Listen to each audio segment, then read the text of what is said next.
പത്രവാർത്തകൾ പറഞ്ഞുതരാൻ എനിക്കിപ്പം ഉള്ളത് ഇന്ന് VS സനോജ് ആണ്. VS Sanoj, good morning. Sethu, good morning. Good morning.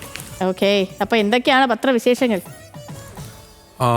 ഇന്ന് മാതൃഭൂമിയെ സംബന്ധിച്ച് അല്ലെങ്കിൽ പ്രധാനപ്പെട്ട പല പത്രങ്ങൾക്കും പല തലക്കെട്ടുകളും പല വാർത്തകളും ഒരു പ്രാധാന്യത്തോടെ വന്ന ദിവസം തന്നെയാണ്.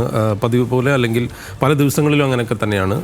അതേസമയം നമുക്കറിയാവുന്നതുപോലെ മെഡിക്കൽ കോളേജിലെ ഈ രോഗികളുടെ ഒരു സാഹചര്യം, അവിടുത്തെ ഈ ഒരു ശോചനീയാവസ്ഥയുമായി ബന്ധപ്പെട്ട വാർത്തകളും ആ വാർത്തയ്ക്കും വലിയ പ്രാധാന്യമുള്ള ദിവസമാണ്. ഏതായാലും മാതൃഭൂമിയിലേക്ക് വന്നാൽ നമുക്ക് വളരെ പ്രധാനപ്പെട്ടൊരു വാർത്ത അവർ ഇന്നത്തെ പ്രധാന തലക്കെട്ടിൽ അല്ലെങ്കിൽ ഏറ്റവും മെയിൻ സ്റ്റോറി എന്ന് പറയാവുന്ന രീതിയിലേക്ക് കൊണ്ടുവന്നിരിക്കുന്നു എന്ന് പറയേണ്ടി വരും. അത് മദ്രാസ് ഹൈക്കോടതിയുടെ ഒരു വാർത്തയാണ്. ജാതി കൊണ്ട് വിശ്വാസത്തെ വേലി കെട്ടാനാവില്ല, അതായത് ദൈവത്തിന് വിവേചനമില്ല എന്ന തലക്കെട്ടിൽ.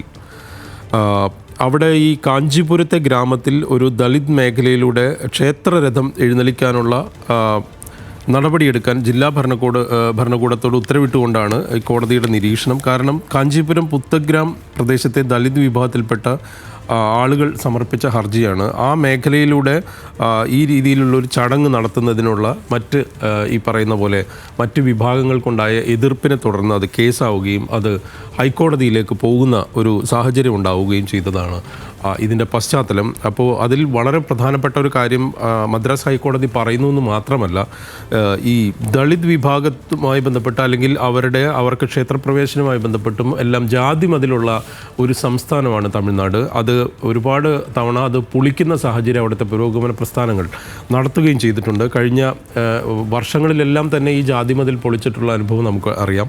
ഏതായാലും അതിലേക്ക് മുന്നോട്ട് പോകുന്ന അല്ലെങ്കിൽ അത്തരത്തിലുള്ള ജാതീയമായ വിലക്കുകൾക്കെതിരായിട്ടുള്ള ഒരു വിധി വന്നു. ആ വാർത്തയ്ക്ക് വലിയ പ്രാധാന്യം ഏതായാലും മാതൃഭൂമി നൽകിയിരിക്കുന്നു. അതൊരു വലിയ കാര്യമായി തന്നെ നമുക്ക് എടുക്കേണ്ടി വരും. മറ്റൊന്ന്, ഇന്ന് എല്ലാ പത്രങ്ങളിലും വലിയ പ്രാധാന്യത്തിൽ വന്ന ഒരു വാർത്ത എന്ന് പറയുന്നത് DNA ഘടന.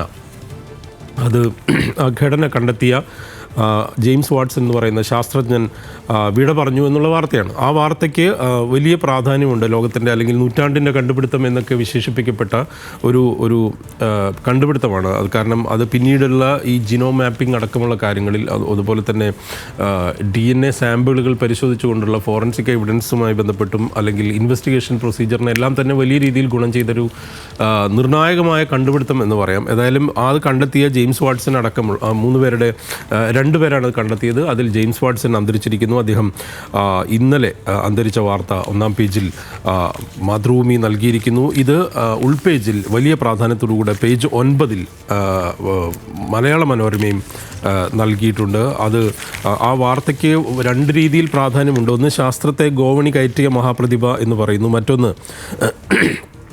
അദ്ദേഹം ഈ കറുത്ത വർഗ്ഗക്കാർക്കെതിരെ നടത്തിയിട്ടുള്ള ഒരു പരാമർശം പിന്നീട് അദ്ദേഹത്തിൻ്റെ ഈ നേട്ടത്തിൻ്റെ ഗരിമ കുറയ്ക്കുന്ന തരത്തിലേക്ക് മാറി ഒരു വലിയ വിവാദമായി പിന്നീട് ഉണ്ടാവുക എന്നൊരു സാഹചര്യമൊക്കെ ഉണ്ടായി. ഏതായാലും വളരെ ചെറിയ പ്രായത്തിൽ ഇത്തരത്തിലുള്ളൊരു കണ്ടുപിടുത്തം നടത്തുകയും നൊബേൽ പുരസ്കാരം അടക്കം നേടുകയും ചെയ്ത ആ വാർത്ത ഒരു വലിയ പ്രാധാന്യത്തിൽ തന്നെ നൽകിയിരിക്കുന്നു. ഞാൻ നേരത്തെ പറഞ്ഞതുപോലെ ഈ മെഡിക്കൽ കോളേജിലെ ശോചനീയാവസ്ഥയുമായി ബന്ധപ്പെട്ട വാർത്തകൾ വലിയ രീതിയിൽ തന്നെ നമ്മുടെ പത്രങ്ങളിൽ ഇടം പിടിച്ചിട്ടുണ്ട്. നമ്മൾ ചാനലടക്കം ചെയ്യുന്ന പ്രധാനപ്പെട്ട വാർത്തകളാണ്. കാരണം പ്രത്യേകിച്ച് തിരുവനന്തപുരം മെഡിക്കൽ കോളേജിലെ ഇന്ന് ദിനചിത്രം എന്ന് പറഞ്ഞുകൊണ്ട് മലയാള മനോരമയുടെ 1-ാം പേജിൽ കിടപ്പിലായ ചികിത്സ എന്ന് പറഞ്ഞുകൊണ്ടൊരു ചിത്രം കാണാം. അത് തിരുവനന്തപുരം മെഡിക്കൽ കോളേജ് ആശുപത്രിയിൽ ഒരേ കിടക്കയിൽ വൃക്ക രോഗമുള്ള ഗോപിയുടെയും ശ്വാസകോശ പ്രശ്നങ്ങളുള്ള മുരളീധരൻ്റെയും കിടപ്പ് ആ ചിത്രം സഹിതം മലയാള മനോരമ നൽകിയിരിക്കുന്നു എന്നുള്ളതാണ്.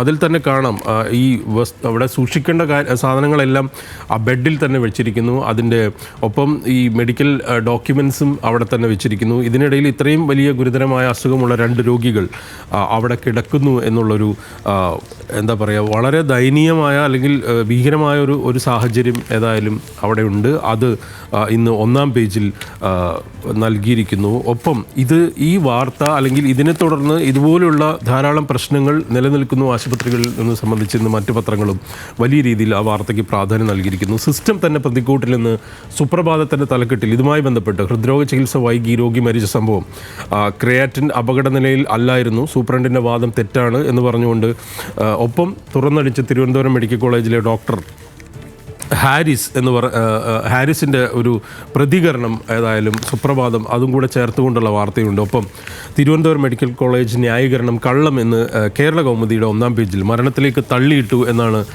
ഒന്നാം പേജിൽ കേരള കൗമുദി പറയുന്നത്. ഈ വാർത്ത വലിയ പ്രാധാന്യത്തിൽ മറ്റ് പത്രങ്ങളെല്ലാം തന്നെ നൽകിയിരിക്കുന്നു എന്ന് പറയേണ്ടി വരും. ഇന്ന് മലയാള മനോരമയുടെ ഒന്നാം പേജിൽ മറ്റൊരു വാർത്ത കൂടിയുണ്ട്. അത് നവകേരള സർവേ, വീടുകളിലേക്ക് CPM-ന്റെ സേന എന്ന് പറഞ്ഞുകൊണ്ട് തിരുവനന്തപുരത്തുനിന്ന് സുജിത് നായരുടെ വാർത്തയാണ്. സർക്കാർ സർവേ പാർട്ടി നടത്തും എന്നാണ് അതിൽ പറയുന്നത്. അതായത് കർമ്മസേനയിലേക്ക് LDF അനുഭാവികളെ കണ്ടെത്തണമെന്ന് CPM നിർദ്ദേശിച്ചതായും ഈ വികസനക്ഷേമ പദ്ധതികൾക്ക് സംസ്ഥാന സർക്കാർ പ്രഖ്യാപിച്ച നവകേരള സർവേ ഏതായാലും പ്രധാനമായി ഒരു CPM-ന്റെ നിയന്ത്രണത്തിൽ നടത്തും എന്നുള്ള രീതിയിലാണ് ആ വാർത്തയെ അവർ അവതരിപ്പിച്ചിരിക്കുന്നത്. അതൊരു ആ വാർത്തയുടെ ഒരു പ്രത്യേകതയും പ്രാധാന്യവും ഈ തദ്ദേശ തെരഞ്ഞെടുപ്പിൻ്റെ സമയത്ത് പ്രസക്തമാണ്. പക്ഷേ അത് ഏത് രീതിയിലാണ് അത് സുജിത് നായർ ആ വാർത്ത കൺസ്ട്രക്ട് ചെയ്തിരിക്കുന്നത് എന്നുള്ളത് ഇതിൻ്റെ മറ്റൊരു വേർഷനോ അല്ലെങ്കിൽ ഇതുമായി ബന്ധപ്പെട്ട സർക്കാരിൻ്റെ ഒരു ഭാഗം എന്താണെന്നുള്ളത് കൂടെ കേട്ടാൽ മാത്രം പറയാൻ സാധിക്കുമെന്ന് പറയേണ്ടി വരും. ഏതായാലും മറ്റൊരു പ്രധാനപ്പെട്ട വാർത്ത എന്ന് പറയുന്നത് ഈ പോപ്പുലർ ഫ്രണ്ടിൻ്റെ 67 കോടിയുടെ സ്വത്തുക്കൾ കണ്ടുകെട്ടിയതുമായി ബന്ധപ്പെട്ട ഒരു വാർത്ത ഒന്നാം പേജുകളിൽ ഇന്ന് ഇടം പിടിച്ചിട്ടുള്ള ഒരു പ്രധാനപ്പെട്ട വാർത്തയാണ്. അത് മാധ്യമം ഒന്നാം പേജിൽ നൽകിയിട്ടുണ്ട്. ഒപ്പം മറ്റു ചില പത്രങ്ങൾ ദീപികയുടെ ഒന്നാം പേജിൽ വലിയ പ്രധാനപ്പെട്ട വാർത്തയായിട്ട് പോപ്പുലർ ഫ്രണ്ടിനെ വരിഞ്ഞു മുറുക്കി ED എന്ന് 67 കോടിയുടെ സ്വത്ത് കണ്ടുകെട്ടി എന്നുള്ള വാർത്ത ദീപിക ഒന്നാം പേജിൽ നൽകിയിട്ടുണ്ട്.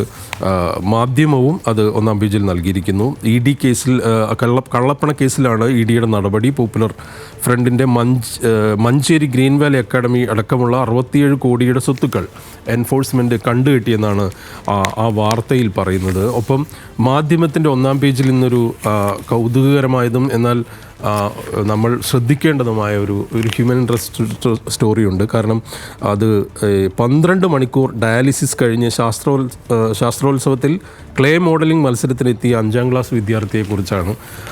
പാലക്കാട് നടക്കുന്ന സ്കൂൾ ശാസ്ത്രോത്സവത്തിലാണ് യാക്കര ശ്രാവണ സംസാര സ്കൂളിലെ അനിരുദ്ധ് ക്ലേ മോഡലിങ്ങിൽ പങ്കെടുത്തത്. ഈ വാർത്ത ഇന്ന് ഒന്നാം പേജിൽ വലിയ പ്രാധാന്യത്തോടുകൂടെ ഏതായാലും മാധ്യമം നൽകിയിട്ടുണ്ട്. ഒപ്പം മറ്റ് വാർത്തകളിലേക്ക് വന്നാൽ നേരത്തെ ഞാൻ പറഞ്ഞ ആ ഡോക്ടർ ഹാരിസിൻ്റെ പ്രതികരണം, മെഡിക്കൽ കോളേജിൽ സ്ഥിതി പ്രാകൃതമാണ് എന്നുള്ളത് മാതൃഭൂമി നൽകിയിട്ടുണ്ട്. മാതൃഭൂമിയുടെ ഉൾപേജിൽ ആ വാർത്ത കാണാം. മാതൃഭൂമിയുടെ ഒരു സ്പോർട്സ് പേജിലെ ഒരു വാർത്തയിലേക്ക് പോയാൽ അത് നമ്മുടെ പെപ് ഗാർഡിയോളയുമായി ബന്ധപ്പെട്ട വാർത്തയാണ്. ഇംഗ്ലീഷ് പ്രീമിയർ ലീഗ് ഫുട്ബോളിൽ മാഞ്ചസ്റ്റർ സിറ്റിയും ലിവർപൂളിനെ നേരിടുമ്പോൾ ഈ പെപ് ഗാർഡിയോളയുടെ പരിശീലന കരിയറിൽ അപൂർവതയാണ്. അതായത് 1000 മത്സരങ്ങൾ അദ്ദേഹം പിന്നിട്ടിരിക്കുന്നു കോച്ച് എന്നുള്ള രീതിയിൽ എന്ന് ആ വാർത്തയിൽ പറയുന്നു. അത് വലിയ പ്രാധാന്യത്തിൽ തന്നെ നൽകിയിട്ടുണ്ട്. ഹിന്ദുവിൻ്റെ ഒന്നാം പേജിലെ ഒരു വളരെ പ്രധാനപ്പെട്ട വാർത്ത, അത് മലയാളം പത്രങ്ങൾ ക്യാരി ചെയ്യാത്തൊരു വാർത്തയും ഒപ്പം ചാനലുകളിൽ വരാതിരുന്ന ഒരു പ്രധാനപ്പെട്ട വാർത്തയുമാണ്. അതൊരു പ്രേക്ഷകരുടെ ശ്രദ്ധയിലേക്ക് പറയുന്നതാണ്. കാരണം ഹിന്ദുവിൻ്റെ മെയിൻ സ്റ്റോറി എന്ന് പറയുന്നത് ഈ കുക്കീസോ, മണിപ്പൂരിലെ കുക്കീസോ മെയ്ത്തെ സംഘർഷങ്ങൾ നമുക്കറിയാം. കഴിഞ്ഞ 2-3 വർഷങ്ങൾക്കിടയിലുണ്ടായ വലിയ സംഘർഷവും കൂട്ടക്കൊലകളും ഒക്കെ നമ്മൾ കണ്ടതാണ്. അതിൽ കേന്ദ്രവുമായിട്ടുള്ള അവരുടെ ചർച്ച ഇതുമായി ബന്ധപ്പെട്ട് ഒരു സ്വയംഭരണ മേഖലയായിട്ട് അത് പ്രഖ്യാപിക്കണം ഈ കുക്കീസോ കൗൺസിൽ ആവശ്യപ്പെട്ടിരുന്നു. അവർ ഒരു പ്രധാനപ്പെട്ട ഒരു സ്വയംഭരണ മേഖല അല്ലെങ്കിൽ ആ രീതിയിലേക്ക് അവർക്ക് പ്രത്യേകമായി ഒരു എക്സിസ്റ്റൻസ് ഉള്ള രീതിയിലേക്ക് കൊണ്ടുവരണം മണിപ്പൂരിലെ കുക്കീസോ മേഖലകൾ എന്നുള്ള ഡിമാൻഡ് വെച്ചിരുന്നു. അത് അതായത് കേന്ദ്ര സർക്കാർ ആ കാര്യം തള്ളിയിരിക്കുന്നു എന്നുള്ളതാണ്. അത് വളരെ പ്രധാനപ്പെട്ട ഒരു വാർത്തയാണ്. ഈ വാർത്ത കാര്യമായി തന്നെ മറ്റ് മലയാളം പത്രങ്ങളിലൊന്നും തന്നെ വന്നിട്ടില്ല. ഒപ്പം ബീഹാറുമായി ബന്ധപ്പെട്ടാണ്. ബീഹാറിലെ തെരഞ്ഞെടുപ്പിൽ ഇപ്പോൾ നമുക്കറിയാം, ഇപ്പോൾ നേരത്തെ ശരത് ലാൽ അടക്കം റിപ്പോർട്ട് ചെയ്തതാണ്, ബീഹാറിൽ ഇനി 2ാം ഘട്ടം നടക്കാനിരിക്കുന്നു 11-ാം തീയതി. അതിൽ ഏറ്റവും പ്രധാനമായിട്ട് സീമാഞ്ചൽ അടക്കമുള്ള പ്രദേശങ്ങളാണ്. സീമാഞ്ചൽ പ്രദേശങ്ങളിൽ ആ തെരഞ്ഞെടുപ്പ് നടക്കാനിരിക്കെ അവിടുത്തെ ഒരു ശോച്യാവസ്ഥ അല്ലെങ്കിൽ അവിടെ മറ്റു തരത്തിൽ സാമൂഹികമായി വലിയ പ്രശ്നങ്ങളുള്ള മേഖലകളാണ് വാർത്തകളാണ്. ആ വാർത്ത ഒരു പ്രാധാന്യത്തോടുകൂടെ ഹിന്ദു നൽകിയിരിക്കുന്നു. ജന്മഭൂമി ഇന്നലെ നമ്മൾ രാവിലെ റിപ്പോർട്ട് ചെയ്ത ഒരു പ്രധാനപ്പെട്ട വാർത്തയുണ്ടായിരുന്നു. ഈ RSSൻ്റെ ഗണഗീതം വന്ദേ ഭാരതിൽ പാടി കുട്ടികളെ കൊണ്ട് പാടിച്ചു എന്നുള്ള ആ കാര്യം അത് ഇന്ന് ജന്മഭൂമി 1-ാം പേജിൽ നൽകിയിരിക്കുന്നു. സിറാജും വീക്ഷണവും വിശ്വാസം പെരുവഴിയിൽ എന്ന് പറഞ്ഞുകൊണ്ടും ഒപ്പം ഈ വോട്ടുകൾ റോഡിൽ എന്ന് പറഞ്ഞുകൊണ്ട് ബീഹാറിലെ ഈ VVPAT സ്ലിപ്പുകൾ ഉപേക്ഷിച്ച നിലയിൽ കണ്ടെത്തി എന്നുള്ള വാർത്ത പ്രാധാന്യത്തോടുകൂടെ നൽകിയിട്ടുണ്ട്. അത് അവരുടെ ഒരു പ്രധാനപ്പെട്ട വാർത്ത, അവരുടെ മെയിൻ സ്റ്റോറി തന്നെ അതാണ്. ഏതായാലും ഇന്ന് മറ്റ് 2 കാര്യങ്ങൾ കൂടെ ഞാൻ പറഞ്ഞുകൊണ്ട് നമുക്ക് അവസാനിപ്പിക്കേണ്ടതുണ്ട്. അത് മാധ്യമത്തിൽ ഇന്ന് എഴുത്തച്ഛൻ പുരസ്കാരം നേടിയിട്ടുള്ള KGSൻ്റെ ഒരു അഭിമുഖവും ഒപ്പം ഇന്ത്യൻ എക്സ്പ്രസിൽ റസൂൽ പൂക്കുട്ടി ചലച്ചിത്ര അക്കാദമി അധ്യക്ഷനായി വന്ന നമ്മുടെ പ്രിയപ്പെട്ട റസൂൽ പൂക്കുട്ടിയുടെ അഭിമുഖവും ഇന്ന് ചേർത്തിരിക്കുന്നു. മറ്റ് ചില വളരെ പ്രധാനപ്പെട്ട ചില വാർത്തകൾ കൂടെയുണ്ട്. പക്ഷേ എങ്കിൽ കൂടെ നമ്മുടെ സമയപരിമിതി തീരുന്നതുകൊണ്ടും മറ്റു വാർത്തകളിലേക്ക് പോകാനുള്ളതുകൊണ്ട് ഞാൻ വൈൻഡപ്പ് ചെയ്യുകയാണ് സേതു. ഓക്കെ VS സനോജ്, നേരത്തെ വൈൻഡപ്പ് ചെയ്തുകൊണ്ട് ഒരു കാര്യം പറയാം. ഇന്ന് വേൾഡ് ടങ് ട്വിസ്റ്റർ ഡേ ആണല്ലോ. അപ്പോൾ ഒരു ടങ് ട്വിസ്റ്റർ ചോദിക്കട്ടെ? ചോദിക്കൂ. ഓക്കെ. തച്ചൻ ചത്ത തച്ചത്തി ഒരു തടിച്ച് തച്ചത്തി. ഒരു 5 വട്ടം പറയാമോ? ഇത് ഞാനൊക്കെ ജനിക്കുന്ന കാലത്ത് മുതലുള്ള ഒരു സാധനമാണ്. അപ്പൊ പറയാലോ. ഇത് വിടേണ്ട സമയമായി. ഇതൊക്കെ ഔട്ട്ഡേറ്റഡ് ആയിരിക്കുന്നു. എനിക്ക് വേറൊന്ന് ചോദിക്കാം. 10 തത്ത ചത്തു ചത്ത തത്ത പച്ച. സ്പീഡിന് പറഞ്ഞോ. ഇത് തന്നെയാണ് ഞാൻ പറഞ്ഞത്. VS സനോജിന് ടാലന്റ് ഇല്ല ഗൈസ്. ഓക്കെ.